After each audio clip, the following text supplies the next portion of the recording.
Энэ онд нийслэлийн хэмжээнд 12 байршилд 7,000 ам явган үний замыг байгалийн чулуун хавтангаар төгжүүлэхээр төлөвлөжээ.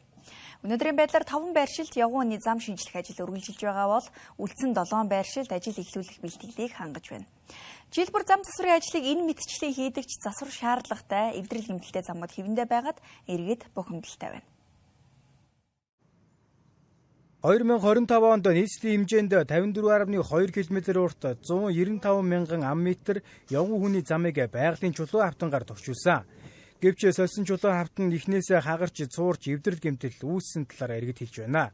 Мөн уг зам засварын ажлыг өмнөх онтоо нийлүүлээд 60 гаруй тэрбум төгрөгөөр төсөвлөжээ. Энэ мөнгөөр сургууль бариул 3 сургууль барих хэмжээний хөрөнгө юм а. За нийслэл Улаанбаатар хотод энэ онд 12 байршилд явган үний зам засвар шинжилгээ ажлыг хийхээр төлөвлөсөн байна.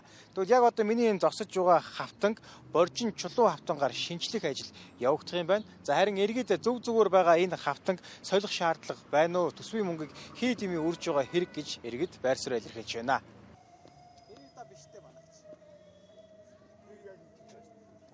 Эний чинь хүн болгоно л хэлж байгаа шүү дээ. Ерөөсөө ямар ч шаардлагагүй ингээл одоо энэний хувьд бол ямар эвдрэл байгаа юм байхгүй байгаа зү.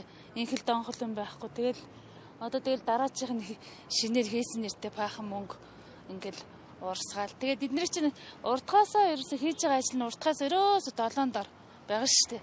Энд аваасан шороо хаагарсан ерөөсө ажлын гүйцэтгэн сүүлргөөл зүгээр л ингээл орхичдаг шүү дээ. Нэг ихлүүлээл энэ дээр бол би бол үүндээ стресс нийлдэг шүү дээ. Хэрэгцээг баха. Өөр ингээд эвдэрсэн ийм газрууд зөндөө байгаа шүү дээ. Тэрийг засчиж болоод эднэрийн зүгээр ингээд байлгачихсан байсан дээрээ л үгүй. Ер нь бол эвдрэлгүй л харагдчих шүү дээ. Солиодох шаардлага байхгүй л харагдчих шүү дээ. Бүр нэг засах шаардлагатай тий. Бас нэг эвдэрсэн бүр ингэсэн зам бол одоо хамаа алга тий. Тэг чи ерөөсөө ингээд зүгээр байгаа нэг одоо миний л бодол шүү дээ тий. Зүгээр ингээд харахад зүгээр байгаа юм ингээд эргүүлж солиол. Тэгээд тэр нь ямар ч нахс байхгүй. Тэгэл нэг хэдэн сарын дараа нэг онгоос нөхөл болчихж байгаа үстэй. Тэгэл жил болгон солиол дахиад хуулаад байх тэгт ойлгохгүй. Энэ зам бол солих шаардлагагүй хаа. Дээрээс нь чинь хажуудтай дугууны замтай тэгээ дахиад явган үний зам тустай байгаад байгаа. Нэг хахт эвдрэл бол харагдахгүй шүү дээ. Нийслэлийн 5 байршилд явган хүний зам шинжлэх ажил үргэлжилж байна. Тухайлбал геологийн төв лабораторийн уулзвраас Сапорогийн уулзвар хүртэлх, Сапорогийн уулзвраас баруун дөрвөн замын уулзвар хүртэлх, Ярамгийн гүүрний үзүүрээс Апуугийн уулзвар хүртэл, Апуугийн уулзвараас төв шуудангийн уулзвар эдгээр замыг шинжлэх ажил үргэлжилж байгаа бөгөөд ажлыг 7 дугаар сараас өмнө дуусгахаар төлөвлөжээ. Мөн эвдэрч гэмтсэн зам засварын ажлыг тухайн замыг тавьсан компани хариуцна гэдгийг мэдгдлээ. Батлагдсан зургийн дагуу Гэрээт компани сонгон шалгаар 25 онд ажил эхэлсэн.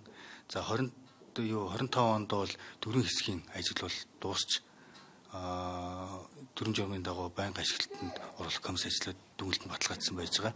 За энэ онд бол нийт 12 байршил дээр Гэрээт компаниуд ажил гүйцэтгэхээр төрж исэн ажилдаа гарсан ажил хийгдэж явж байна. За нийтдээ энэ 2026 онд бол 70 мянган метр квадрат талбайг явган зам төрөний миний нэр дурдсан гол өргөнчлөө годомжинд явган замын засвар шинжилтийн ажлууд холбоо мэдээллийн сувгсэл захиалгын кабель ажлын хамт зохицоор хийгдэж явна гэсэн. Тухайн ажлыг гүйцэтгсэн компани гүйцэтгэлийн алдаа дутагдлаас шалтгаалж замын эвдрэл гэмтэл үүссэн тохиолдолд гүйцэтгэгч компани бол барилгын тухай хууль заасны дагуу чанарын баталгаа хариуцсан ажил засварлах үүрэгтэй. Явган хүний зам засварын ажилтай холбоотойгоор гудамжны гэрэлтүүлгийн кабель шугамыг давхар зэгцэж байна. Мөн ирэх 8 дугаар сард COP17 баг хурал болохтой холбогдуулан явган хүний замын ажлыг 7 дугаар сараас өмнө хийж гүйцэтгэхийг тендерт шалгарсан аж ахуйн нэгжүүдэд үүрэг болгож шахаж ажиллаж байгаа гэдгийг тайлбарллаа.